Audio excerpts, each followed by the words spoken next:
الله الرحمن الرحيم نحمده ونصلي على رسوله الكريم أما بعد أعوذ بالله من الشيطان الرجيم بسم الله الرحمن الرحيم ادعوني أستجب لكم إن الذين يستكبرون عن عبادتي سيدخلون جهنم داخرين صدق اللہ العظیم۔ بزرگان محترم اور عزیز دوستو،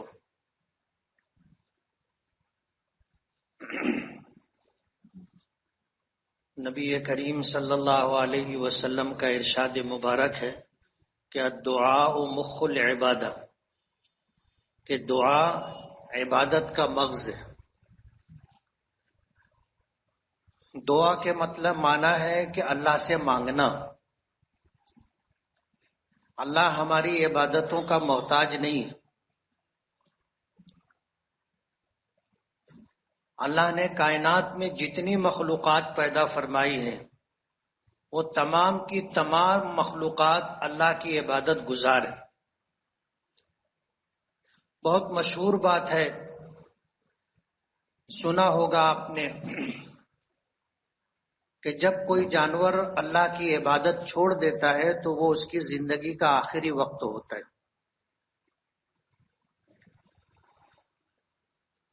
کائنات کی زندگی انسانوں کو اور جنات و شیاطین کو چھوڑ کر ہر مخلوق اللہ زندہ رہنے کے لیے اللہ کی عبادت کی محتاج ہے۔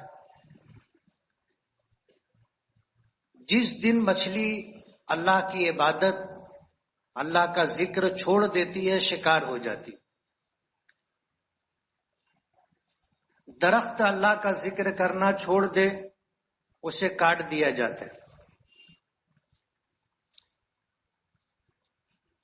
ہر شے اللہ کا ذکر کرتی ہے، ہم نہیں سنتے، ہم نہیں سمجھتے۔ تمام مخلوقات اللہ کا ذکر کرتی ہیں جو عبادت ہے۔ قرآن کریم میں ہے کہ لا یفقہون الا قلیلا، تم بہت تھوڑا سمجھتے ہو۔ اللہ نے جو مخلوقات پیدا فرمائی ہیں دو طرح کی۔ ایک مخلوق وہ ہے جسے اللہ نے نور سے پیدا فرمایا۔ ظاہر بات ہے ان کی طبیعت میں، ان کی سرشت میں نافرمانی، عصیان کا مادہ ہی اللہ نے نہیں رکھا۔ یہ نورانی مخلوق فرشتے ہیں، یہ ہر وقت اللہ کی عبادت میں لگے رہتے۔ ایک لمحہ بھی ان کی زندگی کا ایسا نہیں ہے جو غفلت میں گزرتا ہو۔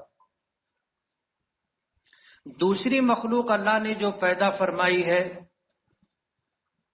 وہ آگ سے پیدا کی، وہ جنات و شیاطین۔ جنات و شیاطین کی سرشت اور طبیعت میں فرما برداری کا مادہ کم ہے۔ ابلیس کے بارے میں آپ نے سنا ہوگا، اللہ نے اسے آگ سے پیدا کیا اور ایک لمبے زمانے تک فرشتوں کی صحبت میں رکھا۔ ایک لمبا زمانہ فرشتوں کی صحبت میں رہ کر کے اس پر جو اثرات مرتب ہوئے تھے، علماء لکھتے ہیں کہ روئے زمین کا کوئی چپا ایسا نہیں ہے جہاں اس نے سجدہ نہ کیا ہو، اتنی عبادت کی تھی۔ لیکن طبیعت اور سرشت میں نافرمانی کا مادہ تھا۔ جب اللہ پاک نے ابلیس کو جنت میں رکھا تھا، حضرت آدم علیہ نبینا علیہ السلام کو پیدا کرنے کا اللہ نے فیصلہ فرمایا، یعنی انسانوں کی پیدائش کا سلسلہ جاری ہو۔ اللہ پاک نے حضرت آدم کو پیدا کرنا چاہا، فرشتوں کو حکم دیا کہ زمین پر جاؤ اور مختلف علاقوں کی مٹی لے کر کے آؤ، جو سفید بھی ہو، پیلی بھی ہو، کالی بھی ہو، لال بھی ہو، مٹی لے کر کے آؤ۔ فرشتے لے کر کے گئے اللہ پاک نے اسے گون کر کے ایک مجسمے کی شکل دینے کا حکم دیا. پیر سے لے کر کے گردن تک فرشتوں نے بنا لیا. اللہ پاک نے فرمایا کہ اب جسم کا یہ حصہ جسے سر یا چہرہ کہا جائے ایسا ہونا چاہیے کہ اس میں سوچنے سمجھنے کی، اس میں دیکھنے کی، سونگھنے کی، بولنے کی، سننے کی یہ ساری صلاحیتیں ہوں. فرشتوں نے معذرت کر لی کہ ہم نہیں کر سکتے. اللہ پاک نے سر اور چہرہ اپنے دست قدرت سے بنایا.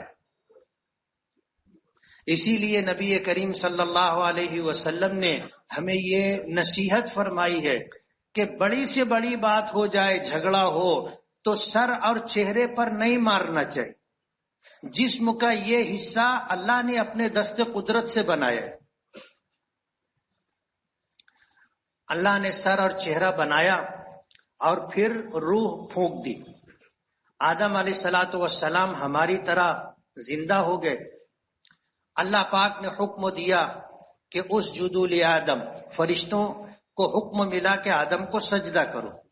تمام فرشتوں نے سجدہ کیا اور اس حکم کا مخاطب ابلیس بھی تھا، اس لیے کہ وہ فرشتوں کی معیت میں ساتھ میں رہتا تھا.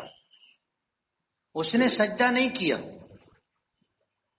انکار کر دیا، سجدہ نہیں کیا. اللہ پاک نے دریافت فرمایا کہ تم نے آدم کو سجدہ کیوں نہیں کیا؟ تو اس نے جواب یہ دیا کہ آدم کو آپ نے مٹی سے پیدا کیا ہے اور مجھے آپ نے آگ سے پیدا کیا ہے. مٹی کی طبیعت میں یہ ہے کہ وہ پست رہتی ہے، اس کی طبیعت میں پستی ہے، اور آگ بلند ہوتی ہے. تو میں آدم سے بہتر ہوں تو آدم کو کیوں سجدہ کروں؟ اس نے اپنے بارے میں یہ سوچا کہ مجھے آگ سے پیدا کیا گیا ہے تو میں افضل ہوں، اعلیٰ ہوں، بہتر ہوں آدم سے، تو میں آدم کو کیوں سجدہ کروں؟ مفسرین نے ان آیات کی تفسیر میں لکھا ہے کہ کاش وہ یہ سوچتا، اس پر غور کرتا کہ میری خلقت یا آدم کی خلقت جیسے بھی ہوئی ہو، حکم کس کا ہے؟ حکم تو اللہ رب العالمین کا ہے. ظاہر بات ہے اللہ رب العالمین کے حکم کے سامنے کسی مخلوق کو دم مارنے کی اجازت نہیں، اسے سجدہ کرنا چاہیے تھا. لیکن فطرت غالب آ گئی، فطرت غالب آ گئی. اس نے کہا کہ میں آگ سے پیدا کیا گیا ہوں اور آگ میں علو اور بلندی ہے، یہ اوپر اٹھتی ہے، اور ہاتھ میں پستی ہے، وہ نیچے جاتی ہے، تو میں آدم سے بہتر ہوں، میں کیوں آدم کو سجدہ کروں؟ اللہ پاک نے جنت سے نکالا، آسمان سے اتارا، زمین پر ڈال دیا. یہ اللہ کی حکمت و مصلحت تھی. حضرت آدم سے انسانوں کی پیدائش کا سلسلہ جاری کرنا تھا. اسی طرح شیطان کی بھی ذریت تھی، اس کا بھی ایک سلسلہ، اس کی اولاد کا بھی سلسلہ جاری کرنا تھا. تو شیطان کو زمین پر اتار دیا. پھر اللہ بہتر جانتا ہے کہ کتنے زمانے کے بعد حضرت آدم علیہ الصلوۃ والسلام کو اللہ پاک نے زمین پر اتارا. وہ بھی واقعہ آپ نے سنا ہوگا کہ شیطان کے زمین پر اتارے جانے کے بعد جنات و شیاطین کا آسمانوں پر آنے جانے کا سلسلہ تھا باقی. یہ جاتے تھے، فرشتوں کے ساتھ بیٹھتے تھے، ان کی بات سنتے تھے، اور اللہ پاک کا جو حکم انہیں ملا کرتا تھا کہ فلاں کے یہاں بچے کی ولادت ہوگی، فلاں کے یہاں شادی کا موقع ہوگا، فلاں کو فلاں خوشی ملے گی، فلاں کے یہاں بیماری آئے گی اور فلاں کی موت ہوگی، فرشتوں کو حکم ملتا ہے اور اسی پر وہ عمل کرتے ہیں. تو یہ ساری بات جنات و شیاطین سن کر آتے تھے. بخاری شریف کی روایت ہے، نبی کریم صلی اللہ علیہ وسلم نے فرمایا کہ پھر وہ زمین پر آ کر کے جن جن لوگوں کے بارے میں اللہ کا فیصلہ ہو چکا ہوتا تھا ان کو یہ خبر دیا کرتے تھے، اور اس ایک سچی خبر کے ساتھ 100 جھوٹی بات ملا کر کے لوگوں میں چلا دیا کرتے تھے۔ اب ظاہر بات ہے ایک سچی بات جو بڑی ہوتی تھی اس کے بارے میں چرچا ہو جاتا تھا، اور جب ویسا ہو جاتا تھا جیسا کاہن اور جادوگر لوگ بتایا کرتے تھے، جنات و شیاطین جن کے کان میں آ کر کے بول دیا کرتے تھے، بتا دیا کرتے تھے، تو وہ بولا کرتے تھے، اسی کے ساتھ بہت سارا جھوٹ بھی بول دیا کرتے تھے۔ تو جو ایک سچی بات ہوتی تھی وہ وقوع پذیر ہو جاتی تھی، تو اسے ہوتا دیکھ کر کے لوگ سمجھتے تھے کہ اس کی ہر بات سچ رہتی۔ حضور پاک صلی اللہ علیہ وسلم نے یہ جو تفصیل بتائی وہ اس لیے بتائی کہ جنات و شیاطین آسمان پر جاتے تھے، باتوں کو سنتے تھے، آ کر لوگوں کو بتا دیا کرتے تھے، اور لوگ اس ایک سچی بات کے ساتھ سینکڑوں جھوٹ بات ملا کر کے لوگوں میں عام کر دیا کرتے تھے۔ یہ سلسلہ تھا۔ شیطان جنت میں پہنچا، حضرت آدم کی بیوی مائی حوا کو بہکایا، اور قصہ مختصر یہ کہ اللہ پاک نے حضرت آدم اور حوا دونوں کو بھی زمین پر اتار دیا۔ پھر بھی جنات و شیاطین کے آنے جانے کا سلسلہ رہا، اللہ نے بند نہیں کیا تھا۔ لیکن جب نبی کریم صلی اللہ علیہ وسلم کی تشریف آوری، آپ کو نبوت و رسالت سے سرفراز کیا جانا مقدر تھا، جب وہ وقت آ گیا تو اللہ پاک نے جنات و شیاطین کے آسمان پر آنے جانے کی پابندی لگا دی، اور ستاروں کو مقرر کر دیا، جن کو ہم شہاب ثاقب کہتے ہیں، ٹوٹنے والے تارے۔ جب جنات و شیاطین میں سے کوئی آسمان پر جانے کی کوشش کرتا ہے اور جو حد مقرر ہے اس کو کراس کرتا ہے، تو یہ تارے اس کو ٹوٹ کر کے لگتے ہیں،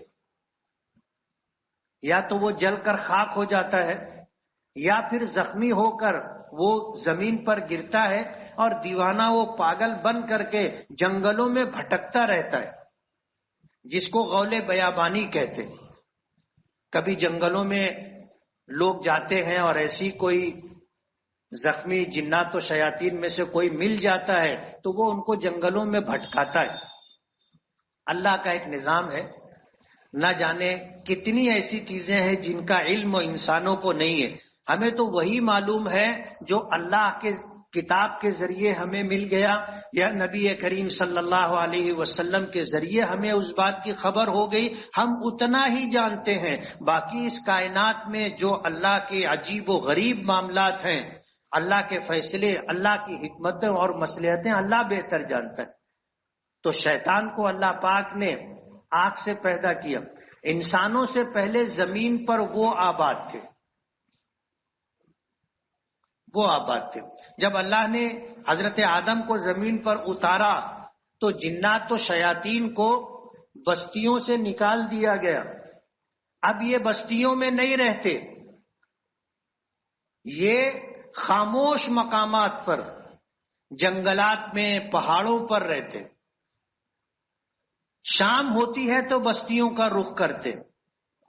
جب حضور کی بعثت ہوئی اور جنات و شیاطین کا آنا جانا بند ہو گیا تو حدیث پاک میں آتا ہے کہ ابلیس نے اپنا تخت لگایا، تمام کو جمع کیا اور کہا کہ دیکھو زمین میں کون سا ایسا عجیب و غریب واقعہ پیش آیا کہ اب ہم لوگوں کا آسمانوں پر آنا جانا بند ہو کر دیا گیا۔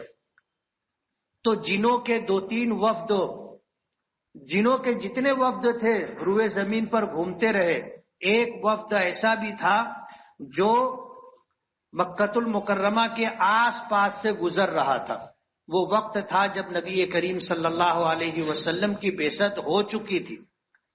آپ ایک جگہ درخت کے قریب نماز پڑھ رہے تھے، قرآن کریم کی تلاوت کر رہے تھے، تو قریب کا جو درخت تھا، جنوں کا جو وفد تھا، وہ اسی درخت پر آ کر کے انہوں نے ڈیرا ڈالا، بسیرا کیا، اور قرآن کریم کی تلاوت کی آواز سنی تو کہنے لگے کہ یہی وہ عجیب و غریب بات ہے جس کی وجہ سے ہم لوگوں پر بندش آ گئی۔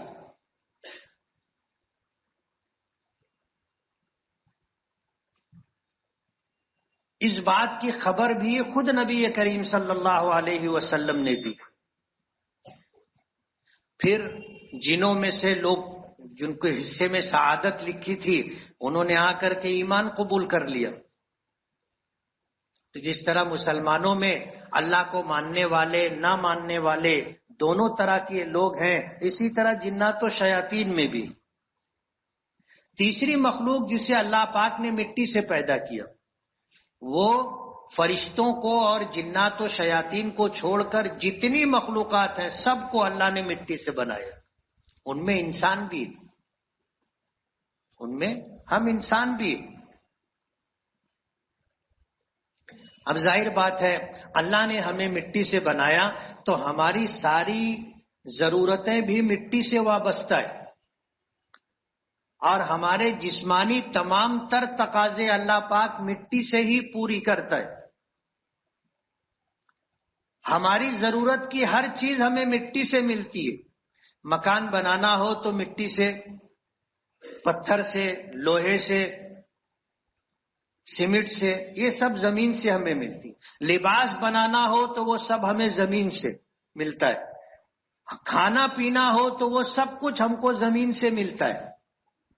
میں نے پیچھے یہ بات بتائی تھی کہ اللہ نے اس زمین کو امین بنایا ہے، اور قیامت تک آنے والی تمام مخلوقات کی جو ضرورتیں ہوں گی وہ سب اللہ پاک نے اس میں جمع کر دی، رکھ دی ہیں، اور اسے حکم دیا ہے کہ کب کتنا گیہوں دینا ہے، کب کتنا چاول دینا ہے، کب کتنی دال دینا ہے، کب کتنی کپاس دینا ہے، کتنا لوہا، کتنے پتھر، اور زمین میں جتنی معدنیات ہے وہ سب کب کتنا دینا ہے اللہ پاک کی طرف سے طے ہے، اور زمین کو حکم دے دیا گیا ہے۔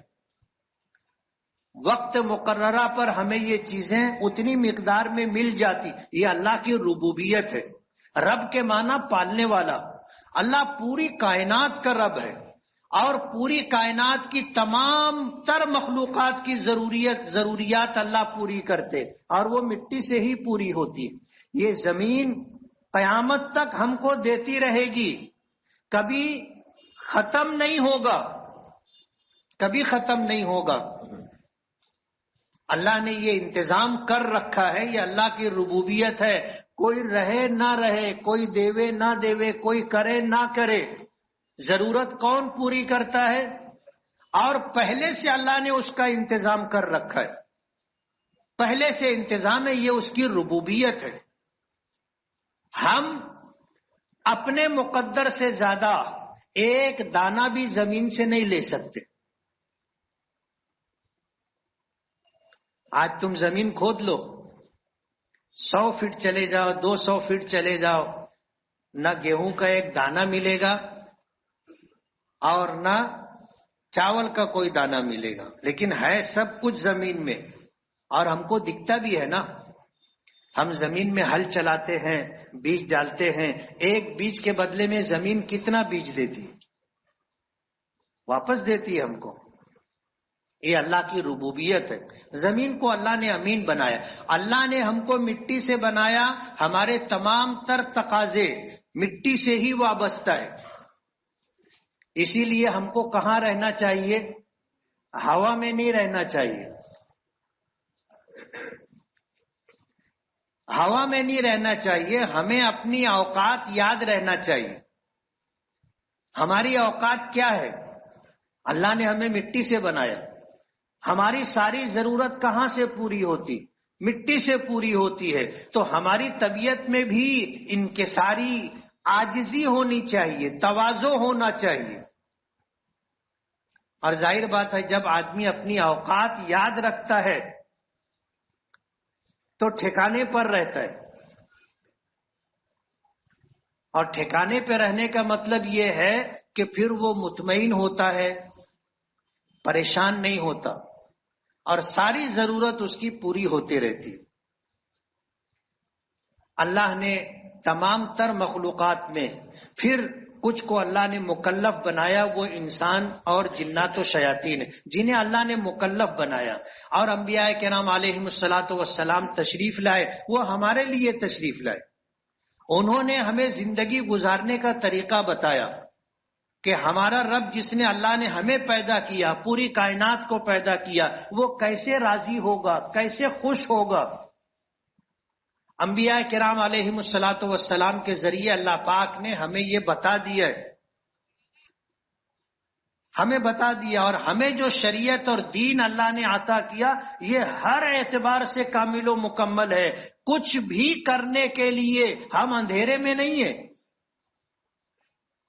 کہ اب ہم کیا کریں، اللہ کیسے راضی ہوگا، اللہ کی منشا کیا ہے، ہم معلوم کریں۔ اللہ کی کتاب اور نبی کریم صلی اللہ علیہ وسلم کے ارشادات ہمیں بتا دیں گے کہ زندگی یہی قرآن و حدیث اس کائنات کی جان ہے۔ ان سے اللہ اور اس کے رسول کی معرفت ملتی ہے، پہچان ملتی ہے۔ اللہ اس کے رسول کی معرفت اور پہچان ہمیں قرآن و حدیث سے ملتی۔ یہی وجہ ہے کہ سنا ہوگا ہر چیز کی زندگی اللہ نے اپنے ذکر پر رکھی ہے۔ یہ دنیا اس وقت تک باقی رہے گی جب تک اس روئے زمین پر کوئی اللہ اللہ کہنے والا رہے گا۔ اس ایک کی وجہ سے اللہ پوری دنیا کو باقی رکھیں گے۔ لیکن جب اس روئے زمین پر اللہ کی مکلف مخلوق انسان و جنات میں کوئی ایک شخص بھی ایسا نہیں ہوگا جو اللہ پر ایمان رکھتا ہو، اللہ کی مانتا ہو، رسول کی مانتا ہو، اللہ کی عبادت اور اللہ کا ذکر کرتا ہو، جب ایسا کوئی بھی باقی نہیں رہے گا اور یہ دنیا ایمان سے خالی ہو جائے گی، اللہ پاک اس کائنات کو ختم کر دیں گے جس کو قیامت کہا جاتا ہے۔ اللہ اس کے رسول کی پہچان ہمیں کہاں سے ملتی ہے؟ قرآن سے اور حدیث سے۔ قرآن و حدیث کی تعلیمات کہاں دی جاتی ہے؟ مدارس دینیہ میں۔ یہ چیز ہمیں سمجھ لینا چاہیے کہ ہماری دنیا اور آخرت کی فلاح اور کامیابی اللہ نے اپنے دین میں رکھی ہے۔ حضور کی بہت مشہور دعا خطبے میں آپ نے سنا ہوگا، حضور کی دعا ہے اللہم انصر من نصر دین محمد صلی اللہ علیہ وسلم واجعلنا منہم واخذل من خذل دین محمد صلی اللہ علیہ وسلم ولا تجعلنا منہم، کہ اللہ اس شخص کی مدد فرما جو محمد صلی اللہ علیہ وسلم کے دین کا مددگار ہو، اور ہمیں ان میں شامل فرما، اور اس شخص کو ذلیل و رسوا کر دے جو اللہ اس کے رسول کے دین کو ذلیل و جو محمد صلی اللہ علیہ وسلم کے دین کو ذلیل و رسوا کرتا ہو، اور ہمیں ان میں شامل نہ فرما۔ یہ حضور کی دعا بھی ہے اور بد دعا بھی ہے۔ اس سے آپ سمجھ سکتے ہیں کہ دین دار رہنا اور دین کا مددگار رہنا ہمارے لیے دنیا اور آخرت کی ضرورت ہے۔ اور جو شخص اللہ کے دین کا مددگار ہوگا اللہ اس کی مدد کرے گا۔ حضور کی دعا ہے اور ہمارا ایمان ہے کہ حضور کی ہر دعا مقبول ہے۔ جب ہماری سب دعا قبول ہو جاتی ہے تو سید الانبیاء والمرسلین صلی اللہ علیہ وسلم کی دعا کیوں قبول نہیں ہوگی؟ آپ کی ہر دعا قبول ہے، ہر دعا قبول۔ یہی وجہ ہے کہ ہمیں اللہ اس کے رسول کے دین پر رہنا ہے اور اس کے لیے دین کی جانکاری ضروری ہے۔ یا تو آدمی خود عالم بنے، دین کو سمجھے، یا کم سے کم علماء کے ساتھ رہے، علماء سے سمجھے، علماء سے پوچھے، علماء سے سیکھے۔ یہی دین ہمارے لیے مدار نجات، یعنی دنیا میں بھی ہماری کامیابی اگر ہے تو دین پر ہے۔ کامیابی کا معیار کچھ ہفتہ پہلے میں نے بتایا تھا، لوگوں نے یہ سمجھ رکھا ہے کہ اچھی سڑکیں ہوں، اچھے راستے ہوں، اچھے مکانات ہوں، اچھے باغات ہوں، پلے گراؤنڈ ہو، اور لوگوں کے پاس کام ہو، روزگار کے مواقع ہوں، دولت کی ریل پیل ہو، دنیا اس کو کامیابی سمجھتی، جبکہ ان میں ہر چیز فنا ہونے والی۔ ترقی اس کا نام ہے کہ انسانیت بڑھے، لوگ ایک دوسرے کے مددگار ہوں، جس کا حکم ہمیں ہماری شریعت اور دین نے دیا ہے۔ تو یہ دین ہمیں کہاں سے ملتا ہے؟ قرآن و حدیث سے ملتا ہے۔ قرآن و حدیث کی تعلیمات کہاں ہوتی ہے؟ مدارس دینیہ میں ہوتی ہے۔ ہندوستان دنیا بھر میں سب سے زیادہ الحمدللہ مدارس دینیہ میں دلچسپی لینے والا اور مدارس دینیہ کو اپنے بلبوتے پر چلانے والا ملک ہے۔ جو اسلامی ممالک ہیں وہ وہاں مدرسوں کی سرپرستی کرتے ہیں، لیکن ہندوستان، پاکستان، بنگلہ دیش اور وہ مقامات جہاں پر اسلامی حکومت نہیں ہے، سیکولرزم ہے یا کسی اور مذہبی دیگر کسی مذہب کے ماننے والوں کی حکومت ہے، مذہبی حکومت ہے، تو وہاں اسلام اور مسلمانوں کو جو مشکلات درپیش ہے اس کا اندازہ آج ہم ہندوستان میں رہ کر کے کر رہے ہیں۔ ایسے ایسے قوانین بنائے جا رہے ہیں کہ آپ مسجد مدرسوں کی مدد نہ کر سکے، اور یہ دین کے سرچشمے جہاں سے ہمیں قرآن و حدیث کی تعلیم ملتی ہے یہ سوکھ جائیں، یہ بند ہو جائے۔ سرکار کی یہ کوشش ہے، اور ہر وہ کام جو پالیسی کے طور پر اس ملک میں لادا جا رہا ہے وہ اسلام اور مسلمانوں کے خلاف ہے۔ آہستہ آہستہ ہمارے ارد گرد گھیرا تنگ کیا جا رہا ہے۔ مدارس دینیہ جن حالات سے گزر رہے ہیں ہم سب کو پتہ ہے، کسی سے یہ بات چھپی ہوئی نہیں ہے۔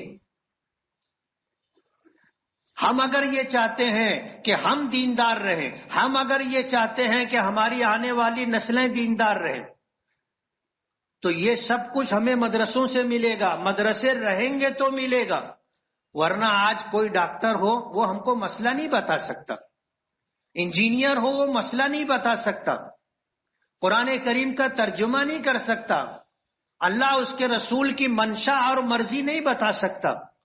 عصری تعلیم سے ہماری دینی ضرورت پوری نہیں ہوگی۔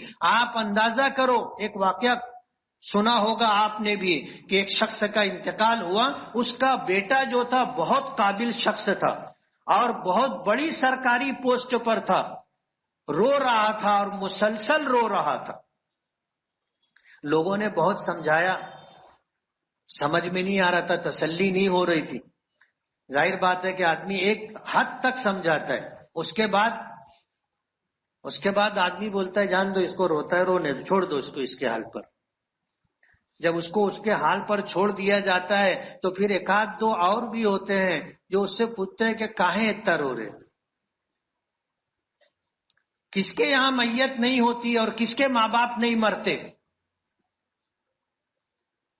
ایسا تو نہیں ہے کہ تیرے یہاں اکیلے یہ واقعہ پیش آیا کیا کہ تیرے والد کا انتقال ہو گیا اور ساری دنیا میں بسنے والوں کے والد زندہ ہیں۔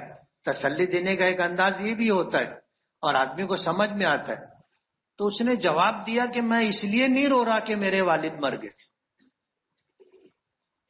بولے پھر کیوں رو رہا ہے؟ بولے اس لیے رو رہا ہوں کہ میرے ماں باپ نے مجھے پڑھا لکھا کر کے آج بہت قابل بنا دیا، میں بہت بڑے سرکاری عہدے پر ہوں، میں اس لیے رو رہا ہوں کہ میں اپنے باپ کی نماز جنازہ نہیں پڑھا سکتا،